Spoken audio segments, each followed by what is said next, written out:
Right, let's talk lighting. Actually, because George came up to me earlier this morning and said that he's starting to light stuff, but things look very, very dark. So I want to very briefly run through lighting, and especially why things might start looking dark for you.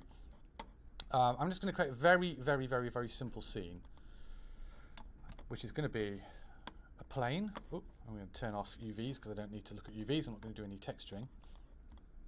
I'm going to get a plane, and I'm going to get a torus, or a donut, as it obviously is.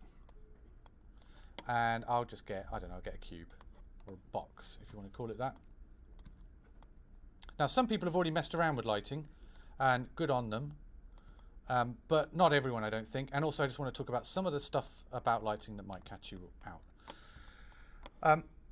So you've got a bunch of objects. So you've modeled all your Mars base or anything like that. And the next thing you want to do is you want to see what it actually looks like when it's rendered. Now, I should define rendering. When you're working in Maya, you're looking normally at this kind of shaded viewport. And it looks like, and you can have different colors in it. You can even have shadows in this viewport. But they're not kind of like finished kind of shadows and finished shading. They're kind of like a preview of what it will look like. What rendering is it takes all of your objects and all of the faces and the polygons that your objects are made of. It takes all of the textures and materials that you've made in Substance Painter. It takes any lights that you've placed in the scene. And it does all the hard number crunching. And it calculates where all the proper correct shadows should be, and how soft those shadows should be, and how light and how dark those shadows should be. It calculates reflection. It calculates how transparent objects are, and that if they're transparent, how much kind of refraction they have. So if they're made of glass, obviously, things look slightly distorted when you look through glass. It also takes any other kind of special effects that you put in your scene, like fog and mist. And if you're a VFX artist, it might take things like particle effects, like fire and smoke. And it takes all of that, and as I said, it does like the hard number crunching, and then spits out a colored, rendered, shaded kind of image. Now Maya, this version of Maya, by default, uses the Arnold renderer, which I can't remember if I mentioned a few weeks ago, but here's a bit of trivia for you. Arnold renderer is actually named after the Austrian Hollywood superstar Arnold Schwarzenegger. Not because Arnold is a secret CGI whiz, it's actually because the bloke who invented Arnold watched the old 1990s Arnold film End of Days, and as he walked out, he just went, I don't know, my renderer hasn't got a name yet. Oh, I'm just going to call it Arnold because I just watched an Arnold Schwarzenegger film. So there you go, there's trivia for you. So the Arnold renderer is actually a really, really good renderer because it calculates the way light behaves and the way materials react extremely realistically. It bounces light around. So light doesn't just get cast from a light, hit an object and cast a shadow. It does more than that. That light then bounces off the surface and then bounces onto other surfaces and gives you all of this secondary bounce light, or as we sometimes call it, global illumination. Back in the olden days, when you were using just the Maya renderer, or what was called the mental ray renderer, those renderers don't do that by default. They don't do it automatically. You have to either cheat that realistic lighting look, or you have to hunt for the options to enable it in the settings and preferences. And it's a right pain. It was a right faff to do. I've worked on, over the years, working on tons and tons of commercial jobs, and you had to constantly cheat this and fake it. Thankfully now, you don't have to cheat it and fake it as much. Now, the downside of that is that the rendering can take a while. So for your final kind of rendered images of your Mars base, you might be looking, maybe if you want it to look all super smooth and super crisp, you might be looking at 20-30 minutes to render your final single frame.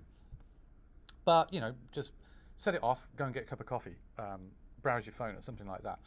But anyway, Arnold is the built-in renderer now, and you access that for us as concept artists, or well, most of you are concept artists, obviously.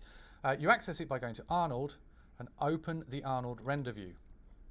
This comes up, and it's got a little play button just here. And when you click the play button, it just starts rendering.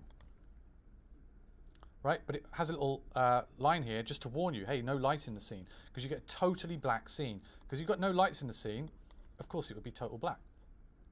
So you have to add lights into the scene to actually get a render working. Now, there are two places where you can, well, there's three places, sorry, that you can create lights. You can create it on this little shelf tab here called rendering. Here are a bunch of lights here. Now these are Maya lights. There is a difference between a Maya light and an Arnold light. Now Maya lights will work in Arnold, but in general, if you want things to look as real and as predictable as possible, then you want to mostly be using these Arnold lights. But there's not many Arnold lights, and to be honest, you're not going to use some of them very much at all. You're very unlikely to begin with to use this thing called a photometric light. I would caution against using mesh lights too much, but you've got to add a light into the scene to actually see anything. So I'm going to create the most basic type of Arnold light, which is an area light. It's called an area light because it has some area to it. It has some dimensions. It's like a square, or it can be a rectangle. And it actually makes a difference depending on the look of the light. The effect the light will have changes depending on the shape of it. And light gets emitted from all over it. Imagine this as being like a big, you know when you go to like a photographic studio and sometimes you see these kind of lights that are kind of called soft boxes. They're essentially a lot of lamps behind a square or a rectangular bit of translucent material that gives a soft light because it kind of spreads the lights out. It diffuses the light over this area, and this is what an area light kind of does. Maya lights, if I go back to rendering, have these things called point lights. If I click this creates a Maya point light. Now a point light is an infinitely small point in space that casts light from it. And it's not very realistic because in the real world, no light is emitted from a single infinitely small point. And you won't get as realistic a look from this light. Not by default anyway, because it comes from an infinitely small point, the shadows are razor sharp. And again, in real life, shadows don't tend to be razor sharp. Even from things like the sun, that tends to cast the most sharp kind of lights, even the sun's light has a bit of softness to it, because it normally gets diffused through the atmosphere and the clouds in some respect. So that's a Maya point light, and this is why I would say don't really use the lights that are in this rendering tab. I'm going to delete that. Try and use the lights that come in the Arnold tab instead. So the first one is called an area light. I just want to show you a couple of characteristics of the area light. Now you can see the results of your lighting in the viewport before having to actually render it. Again, probably a load of you already know this, but I just want to show you all the different options you can do. So to actually see the effect of your lights, click this little light bulb button just here. So everything's going to go black because my light, with this little arrow pointing out of it, or this little line, shows that my light is facing that way, so it's not really hitting any part of the ground. So I'm going to rotate it around so it's pointing down at the ground and down at the objects. But you see, you still don't see anything. This is to do with two things. One, well, you see a little bit of light beginning to appear on this cube just here. This scene is quite big, and most importantly, because Arnold is realistic in the way that it renders, it makes the intensity of light fade off, fall off in intensity quite quickly using what is called the inverse square law, which is the way light behaves in real life. Light in real life very, very quickly goes from full intensity and it drops off in intensity much quicker than you probably think it does. This is something to bear in mind actually as concept artists when you're painting light, is to first of all bear in mind that light falls off very quickly, and again go back and check reference to see how quickly light falls off. So I've got an intensity of 1 and an exposure of 0, and the color is white. So it's fading off, it's going from 1, and it won't go from 1 to nothing, because that's another thing. Even though it falls off quickly, it never truly goes to 0. But for all intents and purposes, it's as if it went to 0. But anyway, the main problem here is my light is just nowhere near bright enough. So I have to make my light brighter to see anything. So if I go back to my Arnold render view and render this, even though that no light warning didn't pop up this time, still can't see anything. Now I know the objects are there because if I hit this button here, which shows me the alpha channel, I can sort of see the silhouette of the objects. But it's just still a black room because this light isn't bright enough. So how do I make this light brighter? Yeah, Lewis. Put by a lot. Now, it's good that you mentioned that. Now, I don't know if you've noticed when you've been messing around with lights so far, if you have been, you've got intensity and you've got exposure, right? Now, both of them will work. Both of them will make lights brighter and both of them will make lights darker if you raise those numbers. I'm going to recommend to you to keep intensity at 1 and really only control exposure. In some ways, intensity is sort of meant to be a little bit of a legacy thing about how we used to do lights. When renderers weren't completely realistic, it made sense to just have an intensity of light.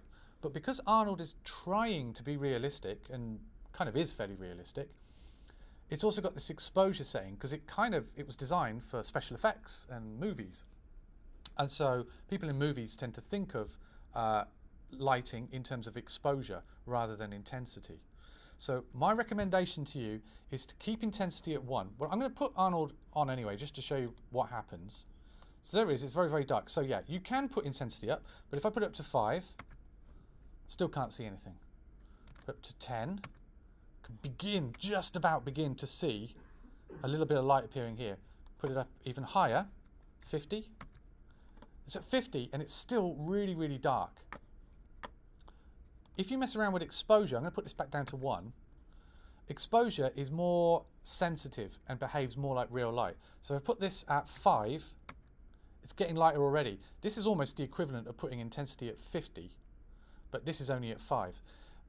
What you're going to notice about exposure is don't sort of double exposure too much because, as I mentioned, it's very sensitive. So if I put it at 6, it's going to get lighter and lighter. If I put it at 8, it's getting significantly lighter. Now the difference between 8 and 10 doesn't seem like much, but now it's getting even brighter.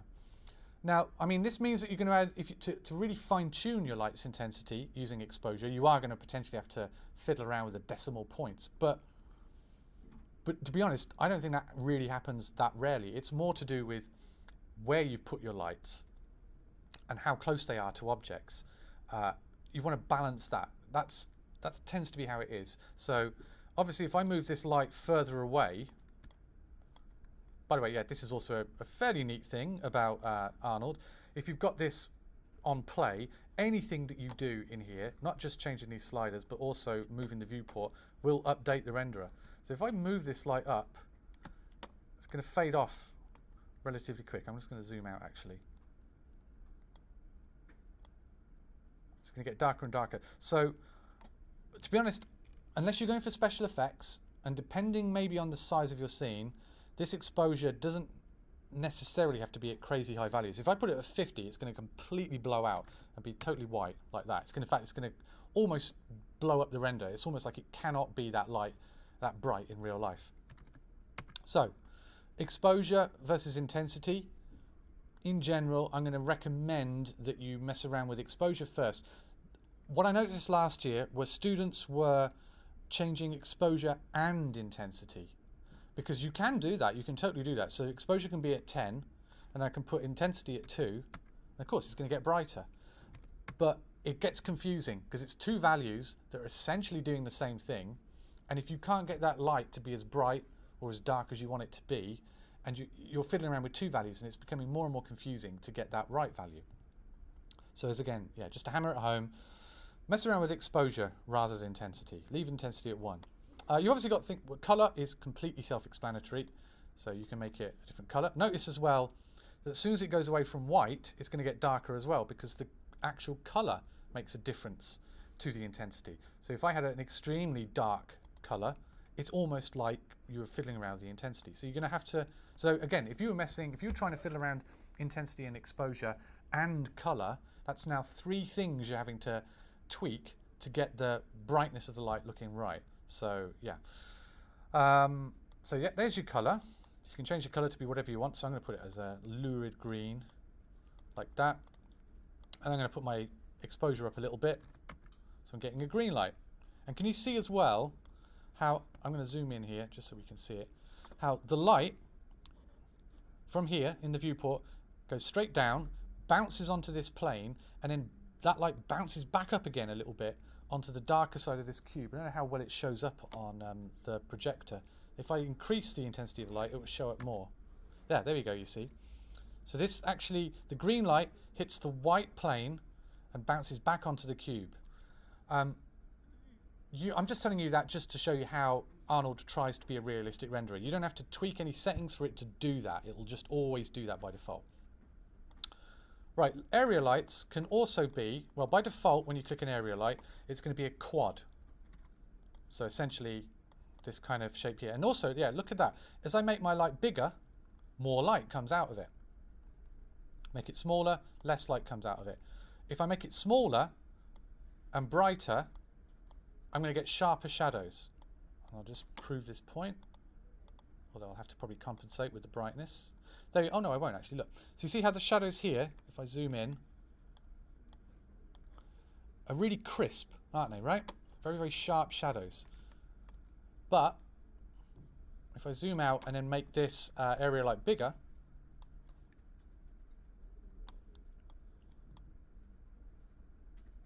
these shadows get softer. This is kind of a really important and also very useful thing to know, because you normally want shadows that have a certain degree of softness to them, because they tend to just be a more diffused, more pleasing look. If you have a very, very small light source, you have very, very sharp, crisp shadows. It has a very sterile, crisp, more CG look to it. One of the ways to take the edge off of your CG is to just have larger, softer light sources. So the shape of that, the size of that, controls the softness of the shadows. Let's have a look a bit further down. Now we've got this setting here called spread. At the moment, the light rays coming out of this object are coming out, they're really spreading out. Even though it doesn't look like a spotlight, it kind of is behaving like a spotlight. The light rays coming from the center of this squarish area light are shooting straight down. But the light rays coming from the edges of this area light are kind of shooting out at an angle in a kind of spotlighty kind of way. And then of course, as they move in towards the center, those angles kind of get closer and closer towards the sort of perpendicular kind of light rays. But you can change the behavior of this. You can make that spread less. So if I move this down, it's going to gradually, it's going to focus that light beam.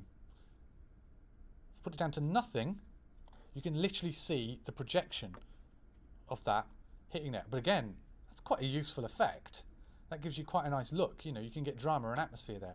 But that's a way of further controlling it. It's like it's making your area light behave a little bit like a spotlight, which is one of the built-in Maya lights just here, a spotlight. But you can get a similar behavior using an area quad light with that spread control. Now we can ignore things like resolution. You can play around with roundness and soft edge, because that's going to, let's have a tweak with this. So soft edge further controls how soft this kind of falls off, or how sharp. It's quite subtle, and the roundness is kind of a similar kind of thing as well.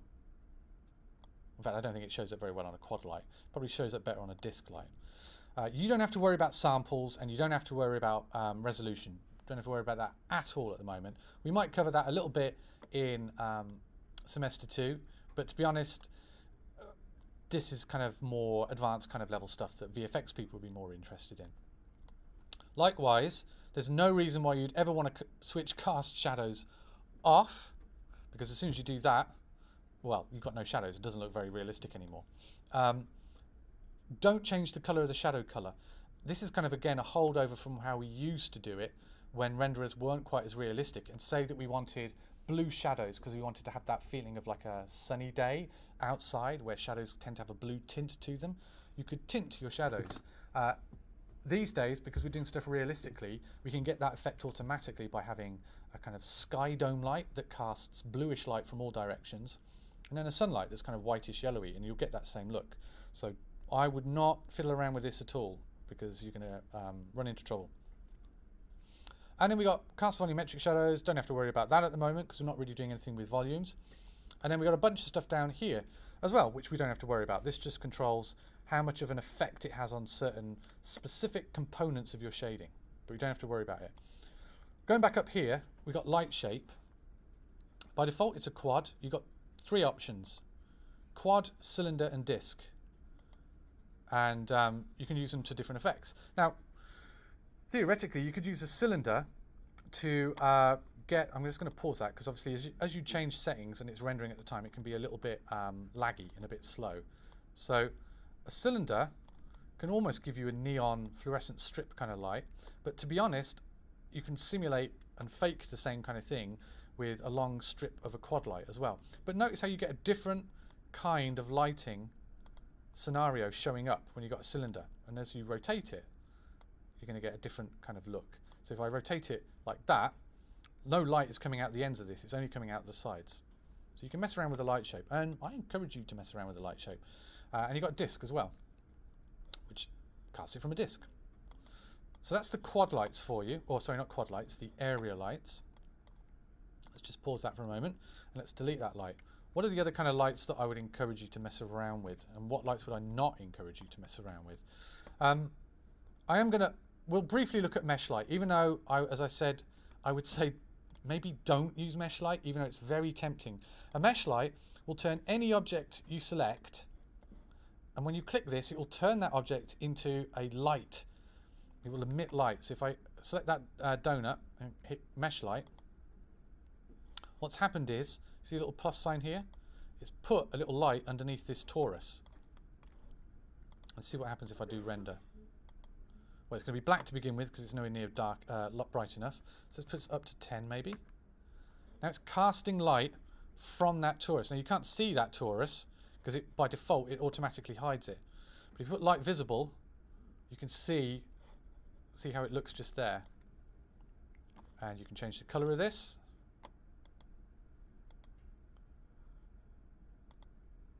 And look at how, if I put this, actually it's quite a dark colour, let's make this a bit brighter. Let's make this a really obvious vivid red. See? The light kind of comes off of it there. Now this is really tempting to use this mesh light for obvious reasons, because say you're modelling lights in your scene and you think, well, I just want to turn that modelled light into a light, a real light. So I'll just select it and hit mesh light, and bang, Bob's your uncle, you've got it. The problem that you run into mesh lights is that they can cause a lot of visual artifacts. They can be very, very grainy, and it can be very difficult to get rid of that grain, especially the more complicated your object looks. But, it is there. You can use it. I would use mesh lights sometimes for things like glowing monitor screens and things like that. Or literally for like curved neon. Imagine you're making like a Las Vegas neon kind of sign, and you've got an object right next to it. You could model that Las Vegas neon sign and make it a mesh light. So that's mesh lights for you. Let's just delete it. You've also got this thing called photometric lights. Now we're going to kind of skip that from now. I'll tell you what it is. Photometric light is a light that actually has to read a special type of file. Now every single light in the world, and you can't see this on the recording, but I'm pointing to lights. Every single light bulb on the planet has a little reference index number on it, and you theoretically can type that number in and put IES after it, and you will be able to find a little free file online that describes how that light actually casts light and to what intensity and what kind of patterns it throws. This is super useful for people doing architectural visualization, and architects in general actually, so that they know when they design their buildings, whatever like that, they know what kind of lights to use, and then they can see exactly what effect it's going to have on their architecture. But we're going to skip it for now because you don't need it at all. But once you get more confident, it can be fun to play around with, because literally there's just every single light on the planet has its own IES profile, and you can load it into here. Sky dome, though, is important. What's a sky dome light? So if you click a sky dome light, it creates a massive sphere that surrounds your scene. Now that literally is a sphere. You can see it like that. Now it makes no difference what size this sphere is, because it simulates light coming from sort of infinitely far away up in the sky. And it gives your renders a very, very, very soft look, almost like an ambient occlusion look. So if we hit here, we get what looks a bit like an ambient occlusion look. Sky dome lights, though, are super useful for setting up exterior kind of scenes, because you can make the colour of your sky dome light slightly blue, and hopefully Maya won't crash. Oh, there we go. So you can make it slightly blue, and you can lower the intensity. Oh, by the way, yeah, you don't have an exposure for sky dome. Oh, yeah, you do. Sorry, yeah, it's hovering just down here. It's just in a different setting. So you can lower the exposure or lower the intensity of this to make it a bit darker. And then you can have another light, and this is the only case, actually, I'm sort of rambling a bit here, but you can go over to rendering.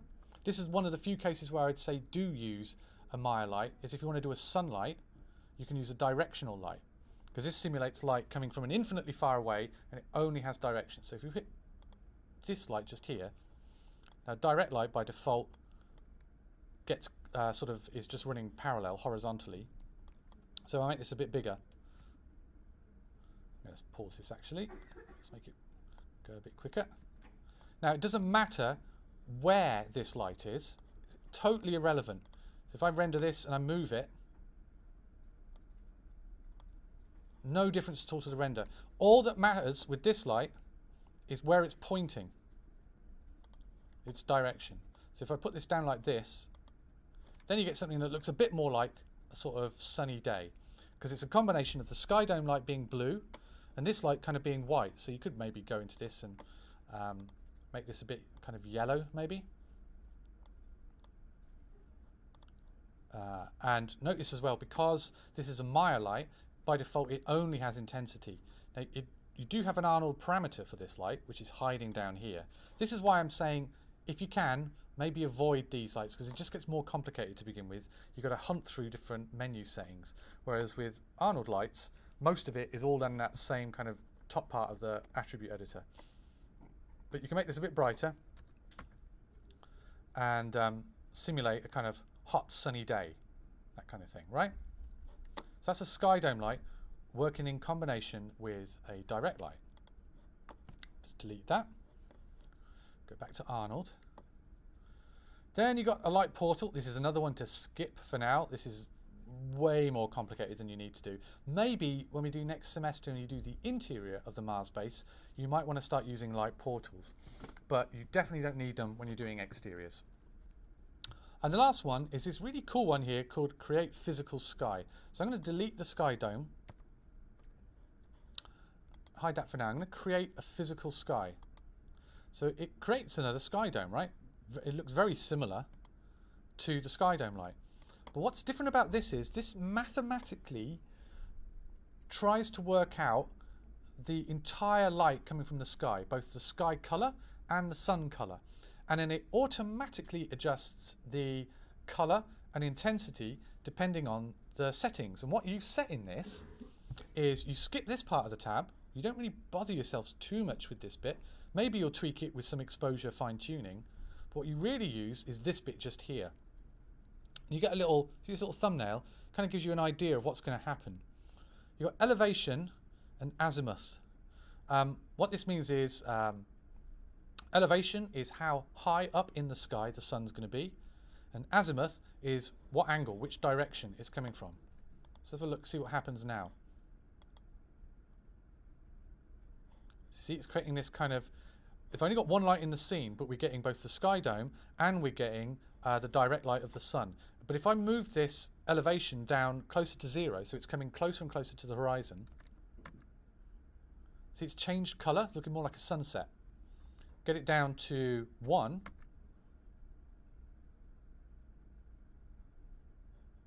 And when it, please don't crash. Yeah, it's getting even darker. Now this is super useful. I would recommend, hint hint, that for your Mars base, and I'm going to show you this in a moment, you can light most of it using only this sun and sky, physical sky thing, because it's super easy to use. You're not having to worry about where that light goes. All you're worrying about really is the elevation and the azimuth to get you that look. You notice I'm not changing the intensity. That default intensity of 1 was fine. because it literally is trying to physically work out the sun and sky. So if I put this up to, so this is 1, by default was 45. If I put it up to 90, that's the sun right overhead, as if you were on the equator in a desert. So it's going to think, and it's going to be brighter, and it's going to be whiter like that. Now, okay, you sacrifice control in terms of maybe necessarily explicitly setting the color, but look, you can also tint the end result. So if I go into sky tint, now white means it's just tinted with nothing. It's as it is. But if I change this to something, if I want to give it, let's say we're on Venus. I always imagine Venus as being a kind of sickly, yellowy, kind of green kind of color. Now when I render, it's tinted the whole sky with a little bit of that. Now I can still change this elevation, so I can get sunset on Venus by putting 1. Actually, I'm going to stop that, enter 1, and then hit play. Now I'm still getting sunset, but it's still, I mean, you see it less because the color contrast is stronger now, but there's still now a little bit of green on this skylight. So this is this sun and sky, highly recommended. Use this to do your Mars base. That's what I recommend. Right. Now before I say go for a break and then come back and continue working on your Mars base, I want to show you something about the Mars base and how I think you should tackle it. I've mentioned this to people, but I want to actually show you. Right. I've got another Maya here. Here's one I prepared earlier. So here's my Mars base, right? But hang on, I don't look much like a Mars base. I've got some ground, and I've just got what looks like a bunch of objects just randomly scattered over this ground. How does that look even remotely cool or like a Mars base? Well, it's to do with where you put your camera. This is so important for concept artists, because you don't necessarily want to build stuff to be completely realistic in 3D space. What you want to do is you want to build stuff and position it so that it looks cool depending on where your camera is. So I've got a prepared camera here. He says, yeah, I have, yeah. It's this one just here. And I'm going to hide that. So now, this is a cool Mars base setup, right? Because I've positioned stuff to look like it's sort of telling a little story. I've got a little rover going on just here. I've got a bunch of stuff here that gives a sense of depth. And then when I render it, and I've rendered this with just the sun and sky, so by default you won't see anything. Let me unhide that. And let's hit, well, I'll show you what it looks like because it's pre-rendered here. Hold on a second. And there you go. This is what I'd ideally like all you concept artists to kind of do, right? To create an interesting looking image rather than a dull image where you've just gone, well, I built the Mars base, I'm just going to position the camera so I can see all of it, hit render, and you know, that's my project. I want you to create something that looks like a CG bit of concept art of a Mars base. And I want you to realize, so I've got a little bit of texture on this ground, right? But not much, and I've got no textures at all other than the default grey material. It's already looking promising just with a grey material. You start texturing this stuff in Substance and you get a really, really cool looking image. But the way I did it was I figured, I started building this first bit and I thought, it's just a cool looking thing, you know? So, but I don't necessarily want to see all of it. How can I get that looking cool? I'm going to mess around with my point of view of my camera, and I want that idea of a foreground, a midground, and a background. So I'm going to position my camera so a bit of it comes right to the foreground, and then it stretches off to the midground, and I've got things in the far kind of distance like that. That kind of point of view. Remember, you can mess around with your points of view, your camera points of view, and always just hit this bookmarks symbol, and that will save your position of your camera, so you can always come back to it. Try and use this whole Intro to CGI project as not only learning how to model stuff, and this isn't massively complicated model. It looks complicated, but it's not really that complicated. It's a bunch of cylinders that have had extrusions done on them, and then duplicate. These aren't even beveled. But because there's a lot of repetition, it looks more complicated than it is. What makes this image isn't necessarily the modeling. It's where the camera is, and this is just lit with the sun and sky, and just positioning of the objects. Now, I added a few more. You could add more lights to this, and I did actually add some extra lights. So I'm going to unhide this light, because you can add your sun and skylight, and then you can put more lights in. And we'll see in a moment when this renders. I can start putting lights up here. Just little accent lights, maybe, to suggest that, you know, this Mars base has obviously got exterior lights. I did mess around at one point with putting tons and tons and tons of little lights, all sort of clustered around here. In fact, I think I've still got them. Yeah, I have, yeah. So I'm going to unhide this, just unhide these lights here.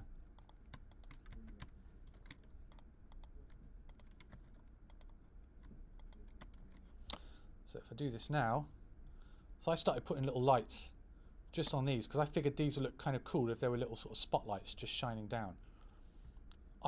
Personally, I find lighting the funnest part of doing the CGI stuff, because it's not as tedious as building stuff, and lighting means that you can really, you're not dealing with modeling, you're not dealing with pushing and pulling polygons and worrying about polygons overlapping and stuff. You're dealing with placing a light, adjusting its color and adjusting its intensity to create a mood and an atmosphere. So I figured like lots of these little high-techy kind of lights here would look kind of cool. Yeah, that's kind of all I wanted to say here. So what I want you to take away from this is be super careful and be super thoughtful of where you put your camera to get the coolest looking image. And remember that when you're modeling and laying out your Mars base, it does not have to necessarily make any sense at all from this kind of point of view. It only has to make sense from your camera's point of view, because we're not making computer games. We're not making stuff where it has to actually work in complete 3D. We're only interested in the final image. We're very shallow concept artists. We only care about how pretty does the image look. We don't care about whether it works in 3D. We let the games artists sort that stuff out. We have a nice easy time because we can model messily, badly in some cases. We just care about, does it look like a good image? Is it inspiring? Can you send this to your art director? Can you send this to your environment modelers on the games team or the VFX team? And then they can actually model it properly, so to speak. Okay, I think that's about it. Yeah, I'm going to say that that's it.